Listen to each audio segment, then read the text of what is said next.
വാർത്തകളിലേക്ക് വിശദമായി. കൊച്ചിയിൽ ദേശീയപാത ഉപരോധത്തിനിടെ നടൻ ജോജുവിന്റെ വാഹനം തകർത്ത കേസിൽ പ്രതി ജോസഫ് കുറ്റം സമ്മതിച്ചതായി പോലീസ്. കേസിൽ കൂടുതൽ പേർ പ്രതികളാകാനാണ് സാധ്യത. അറസ്റ്റിലായ കോൺഗ്രസ് പ്രവർത്തകൻ ജോസഫിനെ വൈദ്യപരിശോധനയ്ക്ക് വിധേയനാക്കി. സിജോ വി ജോൺ വിവരങ്ങളുമായി ചേരുന്നു. സിജോ, ഈ സംഭവവുമായി ബന്ധപ്പെട്ട് കൂടുതൽ പേരുടെ അറസ്റ്റ് ഉണ്ടാകുമെന്നായിരുന്നു വരുന്ന റിപ്പോർട്ടുകൾ. ഇപ്പോൾ അറസ്റ്റിലായ പ്രതി ജോസഫ് കുറ്റം സമ്മതിച്ചിരിക്കുകയാണ്.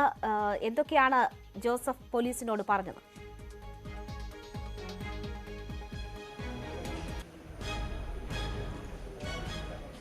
ജോജുവിന്റെ വാഹനം തകർത്ത സംഭവത്തിൽ ജോസഫ് കുറ്റസമ്മതം നടത്തിയെന്നാണ് പോലീസ് വ്യക്തമാക്കുന്നത്. ഈ വാഹനം തടഞ്ഞ സമയത്ത് വാഹനത്തിന്റെ പുറകിലെത്തി ഇയാളാണ് ഈ ഗ്ലാസ് തകർക്കുന്നത്. അവിടെ കിടന്ന കല്ലെടുത്ത് ഈ ഗ്ലാസിൽ ഇടിക്കുകയായിരുന്നു. അങ്ങനെയാണ് ഈ ഗ്ലാസ് പൊട്ടിയത് എന്നാണ് വ്യക്തമായിരിക്കുന്നത്. അതോടൊപ്പം തന്നെ ഈ ജോജുവിന്റെ കാറ് ഫോറൻസിക് പരിശോധനയ്ക്ക് വിധേയമാക്കിയിരുന്നു. അതിൽ നിന്ന് രക്തക്കറയും കണ്ടിരുന്നു. ഈ ജോസഫിന്റെ രക്തക്കറ തന്നെയാണ് ഈ വാഹനത്തിലുള്ളതെന്ന് തിരിച്ചറിയുകയും ചെയ്തിട്ടുണ്ട്. എന്തായാലും ജോസഫിനെ ഇന്നലെയാണ് പോലീസ് കസ്റ്റഡിയിലെടുക്കുകയും തുടർന്ന് അറസ്റ്റ് രേഖപ്പെടുത്തുകയും ചെയ്തത്. അല്പസമയം മുമ്പ് തൃപ്പൂണിത്തുറയിലെ താലൂക്ക് ആശുപത്രിയിൽ വൈദ്യപരിശോധനയ്ക്ക് വിധേയനാക്കിയിട്ടുണ്ട്. തിരികെ മരട് പോലീസ് സ്റ്റേഷനിൽ എത്തിച്ചു. അല്പസമയത്തിനകം തന്നെ കോടതിയിൽ ഹാജരാക്കും. കസ്റ്റഡിയിൽ വാങ്ങണോ എന്ന് സംബന്ധിച്ച് തീരുമാനമെടുക്കുന്നേ എന്ന് തന്നെയാണ് ACP അറിയിക്കുകയും ചെയ്തിരിക്കുന്നത്. എന്തായാലും ഈ സംഭവത്തിൽ കൂടുതൽ അറസ്റ്റ് ഉണ്ടാകുന്ന കാര്യം തന്നെ പോലീസ് ഇപ്പോൾ വ്യക്തമാക്കുകയും ചെയ്യുന്നു. ഇന്നലെ ഈ ആദ്യ അറസ്റ്റ് ഉണ്ടായതിനു ശേഷം ഇതുമായി ബന്ധപ്പെട്ട് മറ്റ് പ്രതികളുടെ വീടുകളിലൊക്കെ ഉൾപ്പെടെ എത്തി പോലീസ് പരിശോധന നടത്തിയിരുന്നു. എന്നാൽ ഈ പ്രതികളെല്ലാം ഈ വീട്ടിൽ നിന്ന് മാറി നിൽക്കുകയാണ് എന്നാണ് പോലീസ് പറയുന്നത്. മാത്രമല്ല അവരുടെ ഫോണിലേക്ക് വിളിക്കുന്നുണ്ടെങ്കിൽ പോലും ഫോൺ സ്വിച്ച് ഓഫ് ചെയ്ത അവസ്ഥയാണെന്ന് പറയുകയും ചെയ്യുന്നു. എന്നാൽ അന്വേഷണവുമായി സഹകരിക്കുമെന്നും അറസ്റ്റ് ചെയ്താൽ തങ്ങൾ അതിനെ എതിർക്കില്ല എന്ന് തന്നെയാണ് കൊച്ചി മുൻ മേയർ കൂടിയായ ടോണി ചമ്മണി വ്യക്തമാക്കിയിരിക്കുന്നത്. എന്തായാലും കൂടുതൽ പ്രതികൾ ഈ കേസിൽ ഉണ്ടാകുന്ന സൂചന തന്നെയാണ് പോലീസ് നൽകുകയും ചെയ്യുന്നത്. ആദ്യ ഘട്ടത്തിൽ ഇതിന്റെ ദൃശ്യങ്ങൾ പരിശോധിച്ചിരുന്നു. കൂടുതൽ ദൃശ്യങ്ങൾ ലഭിച്ചതിന്റെ അടിസ്ഥാനത്തിലാണ് ഈ കൂടുതൽ ആളുകളെ ഇതിലേക്ക് പ്രതിപട്ടികയിലേക്ക് കൊണ്ടുവരുന്ന സാധ്യത പോലീസ് പരിശോധിക്കുകയും ചെയ്യുന്നത്. സിജോ, ഇതിൽ കോൺഗ്രസ് നേതൃത്വം ഇത്തരം നടപടികൾ കാട്ടി തങ്ങളെ ഭയപ്പെടുത്തേണ്ട എന്ന നിലപാടിലൊക്കെയാണ്. പരസ്യമായ പ്രതികരണങ്ങളൊക്കെ അതാണ്. പക്ഷേ ഇപ്പോൾ ഇതിൽ ഉൾപ്പെട്ടിട്ടുള്ള ആളുകൾ വീടുകളിൽ ഇല്ല, അവർ ഒളിവിലാണ് എന്ന വിവരവും വരുന്നു. കോൺഗ്രസ് നേതൃത്വം ഏതെങ്കിലും തരത്തിൽ ഇതിനോട് പ്രതികരിച്ചിട്ടുണ്ടോ?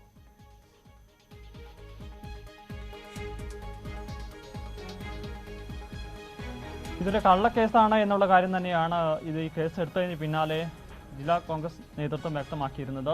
ഇതിനെ നിയമപരമായി തന്നെ നേരിടും എന്ന് പറയുകയും ചെയ്യുന്നു. ഈ കേസിൽ വാഹനം തകർത്ത കേസിൽ പ്രതിയേർക്കപ്പെട്ടിരിക്കുന്ന മുതിർന്ന നേതാവ് എന്ന നിലയിൽ ടോണി ചമ്മണിയാണ്. ടോണി ചമ്മണി ഇന്നലെ ഉച്ചവരെ അല്ല വൈകുന്നേരം വരെയൊക്കെ നമ്മൾ ഫോണിൽ സംസാരിക്കുന്നുണ്ടായിരുന്നു. നമ്മളോട് ഉൾപ്പെടെ പ്രതികരണം നൽകുകയും ചെയ്തതാണ്. എന്നാൽ അതിനുശേഷം ഇന്ന് നമ്മൾ ടോണി ചമ്മണിയുമായി സംസാരിക്കുമ്പോൾ രാവിലെ വരെ സംസാരിക്കേണ്ട, അതിനുശേഷം ടോണി ചമ്മണി ഫോൺ എടുക്കുന്നില്ല. ഒരുപക്ഷെ തിരക്കുകൾ കൊണ്ടാവാം എന്ന് നമുക്ക് കണക്ക് കൂട്ടാം. പക്ഷേ ഇതുമായി സഹകരിക്കും, അല്ലെങ്കിൽ അന്വേഷണവുമായി സഹകരിക്കുമെന്ന് തന്നെയാണ് പറയുന്നത്. പക്ഷേ ഇതിൽ പ്രധാനപ്പെട്ട നേതാക്കളല്ലാത്ത ഏതാനും ചില ആളുകൾ കൂടി ഈ പ്രതിപട്ടികയിലുണ്ട്. അവരെ നിരന്തരം പോലീസ് ബന്ധപ്പെടാൻ ശ്രമിക്കുന്നുണ്ട്. ആ നേതാക്കൾ എല്ലാം തന്നെ ഫോൺ സ്വിച്ച് ഓഫ് ചെയ്തിരിക്കുകയാണെന്നും ഇന്നലെ ഉൾപ്പെടെ രാത്രിയിൽ ഉൾപ്പെടെ ഇവരെ വീട്ടിലെത്തി കസ്റ്റഡിയിൽ എടുക്കാൻ ശ്രമിച്ചെങ്കിലും അവർ വീട്ടിൽ നിന്ന് മാറി നിൽക്കുകയാണ് എന്നുള്ള വിശദീകരണമാണ് പോലീസ് നൽകുകയും ചെയ്യുന്നത്. എന്തായാലും ജാമ്യമില്ലാ വകുപ്പ് പ്രകാരം തന്നെയാണ് കേസെടുത്തിരിക്കുന്നത് എന്നുകൊണ്ട് തന്നെ അറസ്റ്റ് ഉൾപ്പെടെയുള്ള നടപടികളിലേക്ക് പോകും എന്നൊരു കാര്യം തന്നെയാണ് പോലീസ് ഇപ്പോഴും അറിയിക്കുകയും ചെയ്യുന്നത്. എന്നാൽ ഇതിനെ ശരി, സിജോ വി ജോൺ ആണ് വിവരങ്ങൾ നൽകിയത്. കൂടുതൽ അറസ്റ്റ് ഇതുമായി ബന്ധപ്പെട്ട് ഉണ്ടാകും എന്ന റിപ്പോർട്ട് തന്നെയാണ് സിജോ പങ്കുവയ്ക്കുന്നത്. ഓർത്തഡോക്സ് യാക്കോബായ വിഭാഗങ്ങൾ തമ്മിലുള്ള സഭാ തർക്കത്തിൽ പള്ളികളിലെ ഭൂരിപക്ഷം അനുസരിച്ച് അവകാശം സംരക്ഷിക്കാൻ നിയമം നിർമ്മിക്കണമെന്ന് ജസ്റ്റിസ് KT തോമസ് അധ്യക്ഷനായ നിയമപരിഷ്കരണ കമ്മീഷന്റെ ശുപാർശ. ഭൂരിപക്ഷം തിട്ടപ്പെടുത്താൻ ഹിതപരിശോധനയ്ക്കായി അതോറിറ്റി വേണമെന്നും കമ്മീഷൻ ശുപാർശ ചെയ്തു. സുപ്രീംകോടതി ഉത്തരവിലെ പിഴവുകൾ നിയമനിർമ്മാണത്തിലൂടെ പരിഹരിക്കണമെന്നും നിയമനിർമ്മാണം നടന്നാൽ സംഘർഷം അവസാനിക്കുമെന്നും ജസ്റ്റിസ് KT തോമസ് പറഞ്ഞു. പള്ളിയുടെ ഉടമസ്ഥാവകാശം ആർക്കാണെന്ന് തീരുമാനിക്കാൻ വേണ്ടി ഒരു നിയമം ഉണ്ടാക്കി. അത് പള്ളിക്കാരാണ് ഭൂരിപക്ഷം പേര് ആരാണെന്ന് തീരുമാനിക്കാനായിട്ട് ഒരു സംവിധാനം ഉണ്ടാക്കുന്നതിന് ഉള്ള നിയമമാണ് കൊടുത്തത്. ഹിതപരിശോധന എന്ന് പറഞ്ഞാൽ റഫറൻഡം എന്നാണ് ഇംഗ്ലീഷിൽ ആ വാക്ക് ഉപയോഗിച്ചിരിക്കുന്നത്. ഒരു പള്ളിയിലെ അംഗങ്ങൾ, ആ അംഗങ്ങളിൽ പ്രായപൂർത്തിയായവരെ കൊണ്ട്, ഓരോ പള്ളിയും പ്രായപൂർത്തിയായവരെ കൊണ്ട് അവർ ഏതിനകത്താണ് നിൽക്കുന്നത്, യാക്കോബായിലാണോ ഓർത്തഡോക്സിലാണോ എന്നറിഞ്ഞ ഭൂരിപക്ഷമായ ആളുകളുടെ പള്ളി അവർക്ക് വിട്ടുകൊടുക്കണം. ന്യൂനപക്ഷം ആയിട്ടുള്ളവർക്ക് ആ പള്ളിയിൽ തുടരുകയോ വേറെ പള്ളിയിലേക്ക് മാറുകയോ ചെയ്യാം. സുപ്രീം കോടതി വിധി തന്നെ പറയുന്നുണ്ട്, നിയമസഭ ലെജിസ്ലേഷൻ വഴി വേണമെങ്കിൽ ഇത് മറികടക്കാം ഈ വിധി എന്ന സുപ്രീം കോടതിയുടെ വിധി പറയുന്നുണ്ട്. അല്ലെങ്കിൽ തന്നെ ഹൈക്കോടതിയുടെയോ സുപ്രീം കോടതിയുടെയോ വിധി മറികടക്കാൻ ലെജിസ്ലേഷന് മാത്രമേ സാധിക്കുകയുള്ളൂ. ജി ശ്രീജിത്ത് വിവരങ്ങളുമായി ചേരുകയാണ്. ശ്രീജിത്ത്, പള്ളിത്തർക്കം പരിഹരിക്കാൻ നിയമനിർമ്മാണം എന്ന കമ്മീഷൻ നിർദ്ദേശത്തെ എങ്ങനെയാണ് ജസ്റ്റിസ് കെ ടി തോമസ് വിശദീകരിക്കുന്നത്? എന്തൊക്കെയാണ് അദ്ദേഹം പങ്കുവച്ച പ്രതീക്ഷകൾ?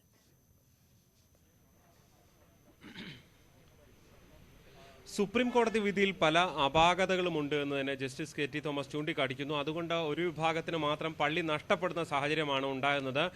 അവിടെ ഭൂരിപക്ഷമുള്ള ആളുകൾ അല്ല ഉള്ളത്, അവർക്ക് പള്ളി നഷ്ടപ്പെടുന്നു എന്നുള്ളത് വളരെ ഗൗരവമേറിയ വിഷയമാണെന്ന് ജസ്റ്റിസ് കെ ടി തോമസ് ചൂണ്ടിക്കാണിക്കുന്നുണ്ട്. ഈ സാഹചര്യത്തിലാണ് സർക്കാരിൻ്റെ ആവശ്യപ്രകാരം ഒരു നിയമപരിഷ്കരണ കമ്മീഷൻ എന്ന നിലയിൽ പുതിയ ശുപാർശകൾ നൽകിയിരിക്കുന്നത്. അതായത് റഫറൻഡം എന്ന ശുപാർശ തന്നെയാണ്, ഹിതപരിശോധന എന്ന ശുപാർശ തന്നെയാണ് അദ്ദേഹം മുന്നോട്ട് വെക്കുന്നത്. പക്ഷേ നമുക്കറിയാം, ഇത് നേരത്തെ തന്നെ ചർച്ച ചെയ്യപ്പെട്ട വിഷയമാണ്. ഓർത്തഡോക്സ് സഭയ്ക്ക് ഇതിന് വിരുദ്ധമായ നിലപാടാണുള്ളത്. സുപ്രീം കോടതി വിധി അംഗീകരിക്കുക എന്നുള്ള നിലപാടാണ് ഓർത്തഡോക്സ് സഭയ്ക്ക് ഉള്ളത്. അത് അവർ അംഗീകരിക്കാൻ സാധ്യതയില്ല. പക്ഷേ ഇതൊരു നിയമമാക്കി കൊണ്ടുവരാനാണ് സർക്കാരിന് മുന്നിലുള്ള പോംവഴി. സർക്കാർ നിയമമാക്കി കൊണ്ടുവന്ന് ഇത് ഓർത്തഡോക്സ് സഭയെ കൊണ്ടുകൂടി അംഗീകരിപ്പിക്കുക എന്ന തന്ത്രമായിരിക്കും സർക്കാർ പയറ്റുക എന്ന് തന്നെ മനസ്സിലാക്കേണ്ടി വരും. എന്തായാലും നിലവിൽ ഈ കേസുമായി ബന്ധപ്പെട്ട് സുപ്രീം കോടതിയിൽ ഉണ്ടായിരുന്ന വിധിയെയും ജസ്റ്റിസ് കെ ടി തോമസ് തള്ളിപ്പറയുന്നു എന്നുള്ളതാണ് ഏറ്റവും ശ്രദ്ധേയമായിട്ട് ഉള്ളത്. ഒരു വിധിയും പൂർണ്ണമല്ല എന്ന നിലപാടാണ് അദ്ദേഹം ചൂണ്ടിക്കാട്ടുന്നത്. എന്തായാലും ഈ വിഷയത്തിൽ ഇനി സർക്കാരാണ് നിലപാടെടുക്കേണ്ടത്. ഓർത്തഡോക്സ് സഭയും യാക്കോബായ സഭയും നിലപാട് വ്യക്തമാക്കും. ഓർത്തഡോക്സ് സഭയ്ക്ക് ഇതിന് വിരുദ്ധമായ നിലപാടാണ് ഉള്ളത്, അതുതന്നെ അവർ ആവർത്തിക്കും. യാക്കോബായ സഭ ഒരുപക്ഷേ ഈ നിലപാടിനെ സ്വാഗതം ചെയ്തേക്കും. രേണുക. ശരി, ജി ശ്രീജിത്ത് വിവരങ്ങൾ നൽകിയത്. ലൈഫ് പദ്ധതിയിലെ കരട് പട്ടിക ഡിസംബർ 1 പ്രസിദ്ധീകരിക്കുമെന്ന് മന്ത്രി എം വി ഗോവിന്ദൻ നിയമസഭയിൽ. ലൈഫ് പദ്ധതി പ്രതിസന്ധിയിലെന്ന് ചൂണ്ടിക്കാട്ടി നിയമസഭയിൽ പ്രതിപക്ഷത്തിന്റെ അടിയന്തര പ്രമേയ നോട്ടീസിനായിരുന്നു മന്ത്രിയുടെ മറുപടി. പുതിയ അപേക്ഷകൾ പരിശോധന നടത്താൻ പല കാരണങ്ങൾ കൊണ്ട് കഴിഞ്ഞിട്ടില്ലെന്നും മന്ത്രി അറിയിച്ചു. കക്ഷി രാഷ്ട്രീയ ഭേദമന്യേ എല്ലാ ഭാഗത്തു നിന്നും സമ്മർദ്ദമുണ്ടായപ്പോഴാണ് അപേക്ഷ സമർപ്പിക്കാനുള്ള തീയതി 2020 സെപ്റ്റംബറിലേക്ക് നീട്ടിയത്. അത് കഴിയുമ്പോഴേക്ക് നേരത്തെ പറഞ്ഞതുപോലെ തദ്ദേശ സ്വയംഭരണ സ്ഥാപനങ്ങളിലേക്കുള്ള തെരഞ്ഞെടുപ്പ് വന്നു. സ്വാഭാവികമായിട്ടും അതിൻ്റെ മേലെ ആവശ്യമായ രീതിയിലുള്ള പരിശോധനയും കാര്യങ്ങളും നടത്തുന്നതിന് വേണ്ടി സാധിക്കില്ല. പദ്ധതിക്ക് എന്ത് സംഭവിച്ചു എന്ന് മന്ത്രി കാര്യകാരണ സഹിതം വ്യക്തമാക്കണമെന്ന് പി കെ ബഷീർ ആവശ്യപ്പെട്ടു. അങ്ങ് പാർട്ടിയുടെ ക്ലാസ് എടുക്കുമ്പോൾ കാര്യകാരണ സിദ്ധാന്തത്തിന്റെ ഒരു വക്താവാണ് അങ്ങ് പറയും. പാർട്ടിക്കാർക്ക് ക്ലാസ് എടുക്കുമ്പോൾ അറിയാമെന്ന് CM ഒഴിച്ചിട്ട് വക്കീലൊക്കെ ക്ലാസ് എടുത്തിട്ടുണ്ടാവും. ഒരു കാര്യത്തിന് ഒരു കാരണം ഉണ്ടാവും, ഒരു കാരണത്തിന് ഒരു കാര്യം ഉണ്ടാവും. അതാണ് അങ്ങനെ മാഷ അങ്ങയുടെ സിദ്ധാന്തം. അങ്ങനെയാണ് ഈ മാഷ ഈ ലൈഫിൽ എന്ത് സംഭവിച്ചു എന്നുള്ളത് കാര്യകാരണ സഹിതം അന്ന് അങ്ങ് പറയണം എന്നാണ് എനിക്ക് പറയാനുള്ളത്. വി അരുൺ വിവരങ്ങളുമായി ചേരുകയാണ്. അരുൺ, ഈ വിഷയത്തിൽ മന്ത്രി നൽകിയ മറുപടിയിൽ ചില പുതിയ അപേക്ഷകൾ പരിഗണിക്കുന്നതിൽ പല കാരണങ്ങൾ കൊണ്ട് പ്രശ്നങ്ങൾ നേരിട്ടു എന്ന് സമ്മതിക്കുന്നുണ്ട്. അപ്പോൾ പ്രതിപക്ഷത്തിന്റെ ആശങ്കയും ആരോപണങ്ങളും ഒരു പരിധിവരെ അംഗീകരിച്ചുകൊണ്ടുള്ള മറുപടിയാണോ സർക്കാർ ഇന്ന് സഭയിൽ നൽകിയത്?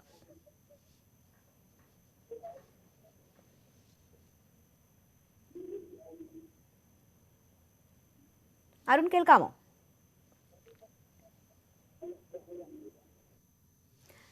ശരി, അരുണിനെ ലഭ്യമായിട്ടില്ല. കൂടുതൽ വിവരങ്ങൾ അരുണിൽ നിന്ന് പിന്നീട് ലഭ്യമാകുമെന്ന് കരുതുന്നു. സഭയിൽ തന്നെ ഇന്ന് മുഖ്യമന്ത്രി പറഞ്ഞ മറ്റൊരു കാര്യത്തിലേക്കാണ്. സംസ്ഥാനത്തെ IT പാർക്കുകളിൽ പബ്ബ് പോലുള്ള സൗകര്യങ്ങൾ ഇല്ലാത്തത് പോരായ്മയെന്ന് മുഖ്യമന്ത്രി സഭയിൽ പറഞ്ഞു. കമ്പനി പ്രതിനിധികൾ തയ്യാറാക്കുന്ന റിപ്പോർട്ടിൽ ഇത് വലിയ കുറവായി ചൂണ്ടിക്കാട്ടുന്നു. കോവിഡ് തീരുന്ന മുറയ്ക്ക് നടപടിയെടുക്കുമെന്നും മുഖ്യമന്ത്രി നിയമസഭയിൽ പറഞ്ഞു. കേന്ദ്രങ്ങളിലുള്ള ആ സൗകര്യങ്ങൾ നമ്മുടെ ഇവിടെ ഇല്ല എന്നത് ഒരു കുറവായി വരുന്നുണ്ട്. അത് സ്ഥാപനങ്ങൾ സ്ഥാപിക്കുന്നതിന് വേണ്ടി ചില കമ്പനികൾ തയ്യാറായി അതിൻ്റെ പ്രതിനിധികളെ ഈ നമ്മുടെ പ്രദേശങ്ങളിലേക്ക് അയക്കുമ്പോൾ അവർ കമ്പനികൾക്ക് കൊടുക്കുന്ന റിപ്പോർട്ട് ഈ ഇന്ന കുറവുകൾ ഇവിടെയുണ്ട്, അത് ഈ പറഞ്ഞ കുറവുകളാണ്. ആവശ്യമായ പബ്ബില്ല, ഇമാതിരി സൗകര്യങ്ങളില്ല. അത് പരിഹരിക്കുന്നതിനാണ് സർക്കാർ നേരത്തെ ഒരാലോചന നടത്തിയത്. പക്ഷേ എല്ലാം അടച്ചിടുന്ന ഘട്ടമാണല്ലോ കോവിഡ് ഉണ്ടാക്കിയത്. അതുകൊണ്ട് പിന്നെ അതിൻ്റെ മറ്റു കാര്യങ്ങളിലേക്ക് കടന്നില്ല എന്നേ ഉള്ളൂ. എല്ലാ IT പാർക്കുകൾക്കും പ്രത്യേകം സിഇഒമാരെ നിയമിക്കുമെന്നും മുഖ്യമന്ത്രി പറഞ്ഞു. Thiruvananthapuram techno park, Kochi info park, Kozhikode cyber park എന്നിവയ്ക്കാണ് പ്രത്യേകം സിഇഒമാരെ നിയമിക്കുക. 3 പാർക്കുകൾക്കുടെയും സിഇഒ നിലവിൽ ഒരാളാണ്. ഇവിടെ 427 കമ്പനികൾ പ്രവർത്തിക്കുന്ന തിരുവനന്തപുരം ടെക്നോ പാർക്കും അതുപോലെ 400-ലേറെ കമ്പനികൾ പ്രവർത്തിക്കുന്ന കൊച്ചി ഇൻഫോ പാർക്കും 50-ലേറെ കമ്പനികൾ പ്രവർത്തിക്കുന്ന കോഴിക്കോട് സൈബർ പാർക്കുമെല്ലാം ഒരൊറ്റ സിഇഒ ആണ് സർ നോക്കുന്നത്. ഇങ്ങനെയുള്ള ഒരു സാഹചര്യത്തിൽ നമ്മുടെ കമ്പനികളുടെ വളർച്ചയ്ക്ക് ഇത് മോണിറ്റർ ചെയ്യാൻ ഇത്തരമൊരു സംവിധാനം മതിയാകുമോ? ഇത് കൂടുതൽ ഇഫക്റ്റീവായി ചെയ്യാൻ സർക്കാർ ഉദ്ദേശിക്കുന്നുണ്ടോ? അതൊരു പ്രത്യേക സാഹചര്യത്തിൽ ഒരു സിഇഒയുടെ കീഴിൽ വന്നതായിരുന്നു. പക്ഷേ അതിനെ മാറ്റം വരുത്താനാണ് സർക്കാർ ഉദ്ദേശിക്കുന്നത്. ക്യാപെക്സിൽ വൻ അഴിമതിയെന്ന ധനകാര്യ പരിശോധനാ വിഭാഗത്തിന്റെ റിപ്പോർട്ട്. വയനാട്ടിലെ കർഷകരിൽ നിന്നെന്ന വ്യാജേന തമിഴ്നാട്ടിൽ നിന്ന് തോട്ടണ്ടി ഇറക്കുമതി ചെയ്തതിലാണ് കോടികളുടെ അഴിമതി നടന്നത്. ക്യാപെക്സ് MD രാജേഷിൽ നിന്ന് കോടികളുടെ നഷ്ടം ഈടാക്കണം. ക്യാപെക്സ് MD R രാജേഷിനെ മാറ്റണമെന്ന നിർദ്ദേശവും റിപ്പോർട്ടിലുണ്ട്. VV അരുൺ വിവരങ്ങളുമായി ചേരുകയാണ്. അരുൺ, വലിയ അഴിമതി നടന്നു എന്ന റിപ്പോർട്ടാണ്. ധനകാര്യ പരിശോധനാ വിഭാഗത്തിന്റെ റിപ്പോർട്ടിന്റെ വിശദാംശങ്ങൾ എന്തൊക്കെയാണ്?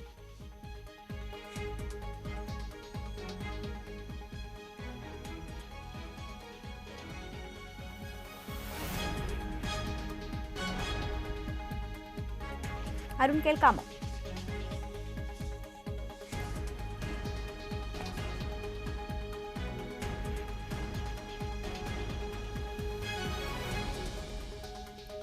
ക്യാപെക്സിൽ വൻ അഴിമതി എന്ന ധനകാര്യ പരിശോധനാ വിഭാഗത്തിന്റെ റിപ്പോർട്ട്.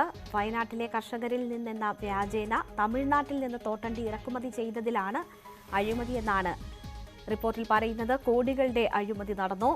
ക്യാപെക്സ് MD രാജേഷിൽ നിന്ന് ഈ നഷ്ടം ഈടാക്കണം. ക്യാപെക്സ് MD R രാജേഷിനെ മാറ്റണമെന്ന നിർദ്ദേശവും ഈ റിപ്പോർട്ടിലുണ്ട്.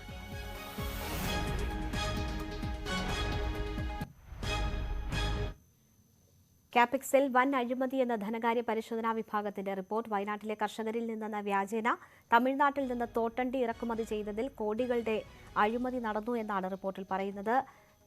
VV അരുൺ വിവരങ്ങളുമായി ചേരുന്നു. അരുൺ, എന്തൊക്കെയാണ് ഈ ധനകാര്യ പരിശോധനാ റിപ്പോർട്ടിൽ പറയുന്നത്? അതിന്റെ വിശദാംശങ്ങൾ. ഇതര സംസ്ഥാനങ്ങളിൽ നിന്നും വിദേശ രാജ്യങ്ങളിൽ നിന്നും തോട്ടണ്ടി ഇറക്കുമതി ചെയ്തതിൽ വലിയ അഴിമതിയാണ്, കോടിക്കണക്കിന് രൂപയുടെ അഴിമതിയാണ് കണ്ടെത്തിയിട്ടുള്ളത്. ഇതിന് ഉത്തരവാദി MD R രാജേഷാണ്. രാജേഷ് സസ്പെൻഡ് ചെയ്യണമെന്നാണ് ധനകാര്യ പരിശോധനാ വിഭാഗത്തിന്റെ ശുപാർശ. ഇത് സംബന്ധിച്ച റിപ്പോർട്ടാണ് ധനകാര്യ പരിശോധനാ വിഭാഗം നൽകിയത്. നേരത്തെ തന്നെ ഇതുമായി ബന്ധപ്പെട്ട അഴിമതി ആരോപണം ഉയർന്നു വന്നിരുന്നു. അത് തുടർന്ന് രാജേഷിനെ സ്ഥാനത്ത് മാറ്റുകയും ചെയ്തപ്പോൾ വീണ്ടും അദ്ദേഹം ആ സ്ഥാനത്ത് തുടരുകയാണ്. ഇതിനിടെയാണ് 2018-19 കാലത്ത് ധനകാര്യ പരിശോധനാ വിഭാഗം റിപ്പോർട്ട് പുറത്തു വന്നത്. വയനാട് ഉൾപ്പെടെ ഉള്ള സംസ്ഥാനത്തിലെ വിവിധ ഭാഗങ്ങളിൽ നിന്നുമുള്ള കർഷകരിൽ നിന്ന് വാങ്ങിയെന്ന വ്യാജാനിയാണ് മറ്റ് സംസ്ഥാനങ്ങളിൽ നിന്നും നിലവാരം കുറഞ്ഞ തോട്ടണ്ടി ഇറക്കുമതി ചെയ്യുകയും അത് ക്യാപെക്സ് സംഭരിക്കുകയും ചെയ്തത്. അരുൺ, ഈ MD മാത്രമാണ് ഇതിന് ഉത്തരവാദി എന്നാണോ റിപ്പോർട്ടിൽ പറയുന്നത്, അതോ മറ്റെന്തെങ്കിലും പരാമർശങ്ങൾ കൂടിയുണ്ടോ? MD നിന്ന് ഇതിനുള്ള തുക ഈടാക്കണം എന്നാണ് പ്രധാന ശുപാർശ. MDയുടെ വീഴ്ചകൾ എണ്ണി പറഞ്ഞാണ് ധനകാര്യ പരിശോധനാ വിഭാഗത്തിന്റെ റിപ്പോർട്ടുള്ളത്. അതുകൊണ്ടാണ് അദ്ദേഹത്തിന് തന്നെ നഷ്ടം ഈടാക്കണം, അദ്ദേഹത്തെ MD സ്ഥാനം സസ്പെൻഡ് ചെയ്യണമെന്നും ശുപാർശ നൽകിയിരിക്കുന്നത്. ശരി, VV അരുണാണ് വിവരങ്ങൾ നൽകിയത്. BJP സംസ്ഥാന അധ്യക്ഷനായി K സുരേന്ദ്രൻ തുടരട്ടെ എന്ന് സംഘടനാ ചുമതലയുള്ള ദേശീയ ജനറൽ സെക്രട്ടറി BL സന്തോഷ്. ഭാരവാഹി യോഗത്തിലാണ് സന്തോഷ് ഇക്കാര്യം അറിയിച്ചത്. തെരഞ്ഞെടുപ്പ് പരാജയത്തിന്റെ ഉത്തരവാദിത്തം സുരേന്ദ്രന് മാത്രമല്ലെന്നും BL സന്തോഷ് വ്യക്തമാക്കി. കൃഷ്ണദാസ് പക്ഷത്തു നിന്ന് ഒഴിവാക്കപ്പെട്ടവരെ ഭാരവാഹിത്വത്തിൽ തിരിച്ചെത്തിക്കാനും നീക്കമുണ്ട്. SS ശരൺ വിവരങ്ങളുമായി ചേരുകയാണ്. ശരൺ, ഈ യോഗത്തിലും K സുരേന്ദ്രന് പൂർണ്ണ പിന്തുണ അർപ്പിക്കുകയാണോ കേന്ദ്രം നേതൃത്വവും പ്രതിനിധികളും? വിവരങ്ങൾ എന്തൊക്കെയാണ്? തീർച്ചയായിട്ടും കഴിഞ്ഞ നിയമസഭാ തെരഞ്ഞെടുപ്പിൽ വലിയ തിരിച്ചടിയാണ് BJP നേരിട്ടിരുന്നത്. ഇതിന് പിന്നാലെയാണ് കെ സുരേന്ദ്രനെതിരെയുള്ള കരുനീക്കങ്ങൾ കൃഷ്ണദാസ് പക്ഷമടക്കം സജീവമാക്കിയിരുന്നത്. ഇന്നലെ ചേർന്ന ഭാരവാഹി യോഗത്തിലും കൃഷ്ണദാസ് വിഭാഗം BJP സംസ്ഥാന അധ്യക്ഷ സ്ഥാനത്ത് നിന്ന് കെ സുരേന്ദ്രനെ മാറ്റണമെന്ന ആവശ്യം ഉന്നയിച്ചിരുന്നു. അപ്പോഴാണ് സുരേന്ദ്രനെ പൂർണ്ണമായും പിന്തുണയ്ക്കുന്ന നിലപാട് സംഘടനയുടെ ചുമതലയുള്ള ദേശീയ ജനറൽ സെക്രട്ടറി BL സന്തോഷ് സ്വീകരിച്ചത്. അതായത് പരാജയ കാരണം കെ സുരേന്ദ്രൻ മാത്രമല്ല എന്നാണ് അദ്ദേഹം യോഗത്തെ അറിയിച്ചിരിക്കുന്നത്. പാർട്ടി മൊത്തത്തിൽ ഏറ്റെടുക്കേണ്ടതാണ് ഈ തോൽവിയുടെ ഉത്തരവാദിത്വം. അത് ഒരാളുടെ തലയിൽ മാത്രം കെട്ടിവെക്കേണ്ടതില്ല. അതുകൊണ്ട് തന്നെ BJP സംസ്ഥാന അധ്യക്ഷ സ്ഥാനത്ത് കെ സുരേന്ദ്രൻ തുടരട്ടെ എന്നുള്ള കാര്യമാണ് അദ്ദേഹം യോഗത്തെ അറിയിക്കുകയും ചെയ്തിരുന്നത്. ഏതായാലും ഇത്തരത്തിലൊരു നിലപാട് കേന്ദ്രം സ്വീകരിച്ചതോടെ തന്നെ കെ സുരേന്ദ്രനെ സംസ്ഥാന അധ്യക്ഷ സ്ഥാനത്ത് നിന്ന് മാറ്റണമെന്ന ആവശ്യം മയപ്പെടുത്തും എന്നുള്ളത് തന്നെയാണ് നമുക്ക് മനസ്സിലാക്കാൻ സാധിക്കുന്നത്. കൃഷ്ണദാസ് വിഭാഗം ഇപ്പോൾ അത് സംബന്ധിച്ചൊരു നീക്കം നടത്തുന്നുണ്ടെന്നാണ് നമ്മൾ അറിയുന്നത്. മറ്റൊരു പ്രധാനപ്പെട്ട കാര്യം, ഈ നേരത്തെ പുനഃസംഘടന നടന്നപ്പോൾ കൃഷ്ണദാസ് പക്ഷത്ത് നിന്ന് നിരവധി പേരെ ഒഴിവാക്കിയിരുന്നു. അങ്ങനെ ഒഴിവാക്കിയവരെ ഭാരവാഹിത്വത്തിൽ തിരിച്ചെത്തിക്കാനുള്ള നീക്കങ്ങൾ ഇപ്പോൾ സജീവമാക്കിയിട്ടുണ്ട്. അതിൽ ഏറ്റവും പ്രധാനമായും നേരത്തെ ഈ കൃഷ്ണദാസ് പക്ഷക്കാരനായിരുന്ന വയനാട് ജില്ലാ പ്രസിഡന്റ് സജി ശങ്കറിനെ ജില്ലാ പ്രസിഡന്റ് സ്ഥാനത്ത് നിന്ന് മാറ്റിയിരുന്നു. സജി ശങ്കറിന് ഇപ്പോൾ ജില്ലയുടെ ചുമതല നൽകാനുള്ള നീക്കങ്ങൾ അടക്കം സജീവമാക്കിയിട്ടുണ്ട്. വാർത്തയുടെ വിശദാംശങ്ങൾ നൽകിയത്. KPCC നിർവാഹക സമിതി യോഗം ചേരുകയാണ്. സംഘടനാ തെരഞ്ഞെടുപ്പ് സംബന്ധിച്ച വിശദമായ ചർച്ച യോഗത്തിലുണ്ടാകും. സംഘടനാ തെരഞ്ഞെടുപ്പ് നടക്കുന്ന പശ്ചാത്തലത്തിൽ പുനഃസംഘടന പൂർണ്ണമായും നിർത്തിവെക്കണമെന്നാണ് AI ഗ്രൂപ്പുകളുടെ ആവശ്യം. കോഴിക്കോട് കുന്നമംഗലത്ത് ഓടിക്കൊണ്ടിരുന്ന KSRTC ബസിന് തീപിടിച്ചു. യന്ത്ര തകരാറെന്നാണ് സംശയം. യാത്രക്കാർ സുരക്ഷിതരാണ്. കോഴിക്കോട് നിന്ന് താമരശ്ശേരി ഭാഗത്തേക്ക് പോകുന്ന ബസിനാണ് തീപിടിച്ചത്.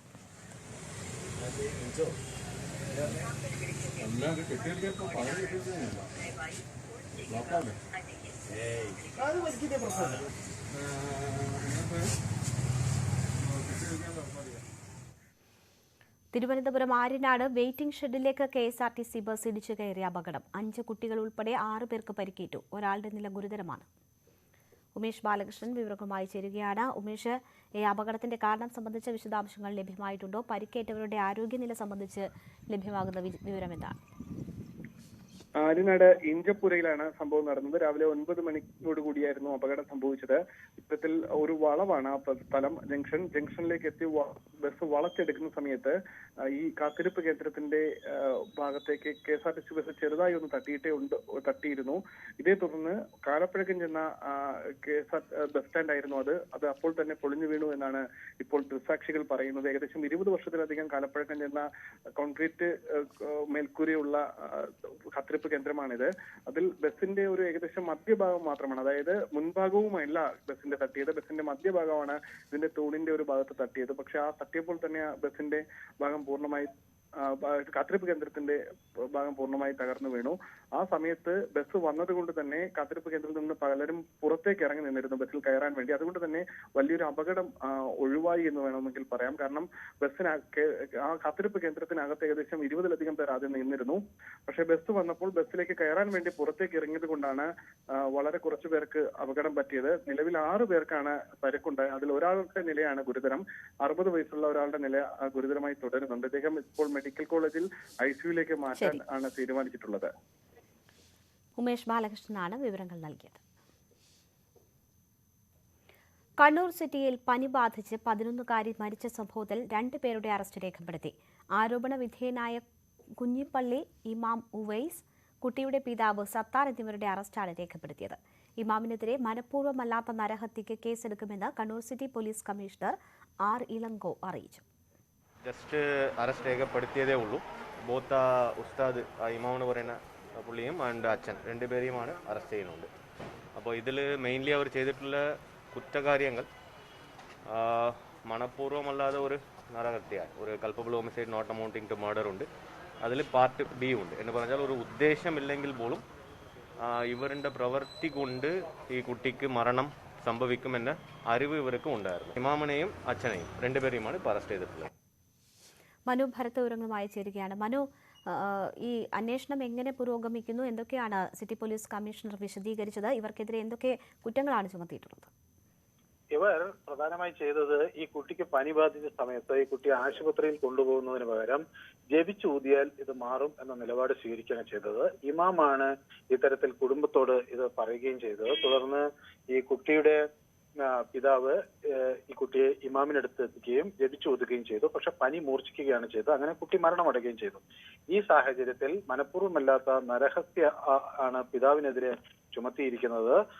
അതേസമയം മനഃപൂർവ്വമല്ലാത്ത നരഹത്യയാണ് ഇമാമിനെതിരെ ചുമത്തിയിരിക്കുന്നത്. അതേസമയം കുട്ടിയുടെ സുരക്ഷ ഉറപ്പാക്കുന്നതിൽ വീഴ്ച വരുത്തിയ പിതാവിനെതിരെ ബാലാവകാശ നിയമത്തിന്റെ 75-ാം വകുപ്പ് പ്രകാരം ആണ് കുറ്റം ചുമത്തിയിരിക്കുന്നത്. ഇമാമിനെതിരെയുള്ളത് 304 ആണ്. അതായത് ഇങ്ങനെ ഒരു മരണം സംഭവിക്കും എന്ന് സാധ്യതയുള്ള ഒരു സാഹചര്യത്തിൽ അത് മറച്ചു പിടിച്ചുകൊണ്ട് ഈ ജപിച്ചൂതിയാൽ മതി, ഈ അസുഖം മാറും എന്ന് നിർദ്ദേശിച്ചു. അതാണ് ഇമാമിനെതിരെയുള്ള കുറ്റം. കൂടുതൽ ആളുകൾ കുടുംബത്തിൽ മരിച്ചതായും സംശയം. മനു ഭരത്താണ് വിവരങ്ങൾ നൽകിയത്. സംസ്ഥാനത്ത് കോവിഡ് രോഗികളുടെ എണ്ണം കുറയുന്നുണ്ടെങ്കിലും മരണനിരക്കിൽ കാര്യമായി കുറവില്ല.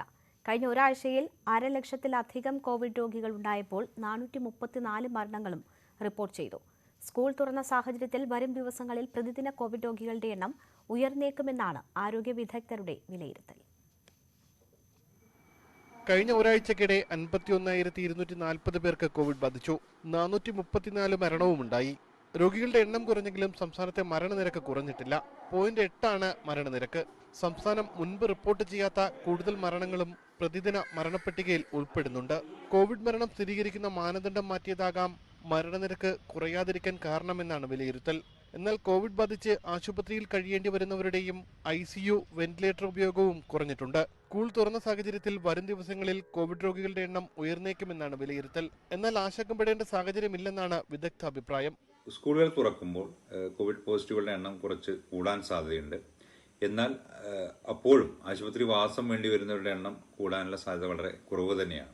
അതുകൊണ്ട് പോസിറ്റീവ് എണ്ണം കുറച്ച് കൂടിയാലും അതിനെക്കുറിച്ച് നമ്മൾ ഭയപ്പെടേണ്ടതില്ല. സംസ്ഥാനത്ത് ഒരു ഡോസ് വാക്സിനെങ്കിലും എടുത്തവരുടെ എണ്ണം 94.8% പുതിയ കേസുകളുടെ വളർച്ചാ നിരക്ക് കഴിഞ്ഞ ആഴ്ചയേക്കാൾ 13% കുറവാണ്. രോഗികളുടെ എണ്ണത്തിൽ 2% പേർക്ക് മാത്രമാണ് ആശുപത്രിയിൽ ഓക്സിജൻ കിടക്കയുടെ ആവശ്യം വന്നിട്ടുള്ളത്. 1.5% രോഗികൾ ICUയിലും ചികിത്സയിലുണ്ട്. ഉമേഷ് ബാലകൃഷ്ണൻ, ന്യൂസ് 18, തിരുവനന്തപുരം. ഒറ്റ ദിവസം കൊണ്ടല്ല വിജയം യാഥാർത്ഥ്യമാകുന്നത്. നിശ്ചയദാർഢ്യത്തോടെ നടത്തുന്ന മുന്നേറ്റങ്ങളുടെ അന്തിമ ഫലമാണ് വിജയം. ഇന്ത്യയിലെ ധവള വിപ്ലവം അതിനൊരു ഉദാഹരണമാണ്. ധവള വിപ്ലവത്തിന് നാന്ദി കുറിച്ച് ഗുജറാത്തിലെ 2 ഗ്രാമങ്ങളിൽ തുടക്കമിട്ട അമൂൽ 75 ആണ്ട് പിന്നിടുകയാണ്. അമൂൽ പിന്നിട്ട വഴികളെക്കുറിച്ചറിയാം.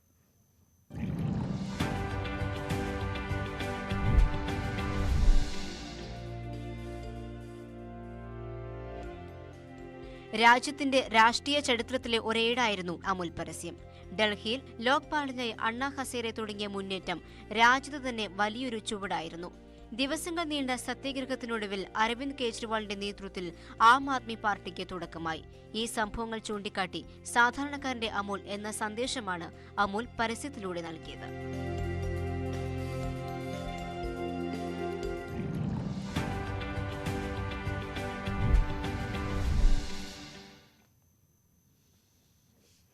മണ്ണെണ്ണയ്ക്ക് കേന്ദ്രം 8 രൂപ വർദ്ധിപ്പിച്ചുവെങ്കിലും സംസ്ഥാനത്ത് 2 മാസത്തേക്ക് മണ്ണെണ്ണ വില കൂടില്ല. നവംബർ, ഡിസംബർ മാസങ്ങളിൽ വിതരണം ചെയ്യാനുള്ള മണ്ണെണ്ണ സ്റ്റോക്ക് ഉണ്ടെന്ന് മന്ത്രി GR അനിൽ അറിയിച്ചു. പഴയ വിലയായ 47 രൂപയ്ക്ക് 2 മാസവും മണ്ണെണ്ണ വിതരണം ചെയ്യും. കുറഞ്ഞ വിലയ്ക്ക് മണ്ണെണ്ണ ലഭ്യമാക്കണമെന്നാവശ്യപ്പെട്ട് കേന്ദ്രത്തിന് കത്തെഴുതുമെന്നും മന്ത്രി ന്യൂസ് 18നോട് പറഞ്ഞു.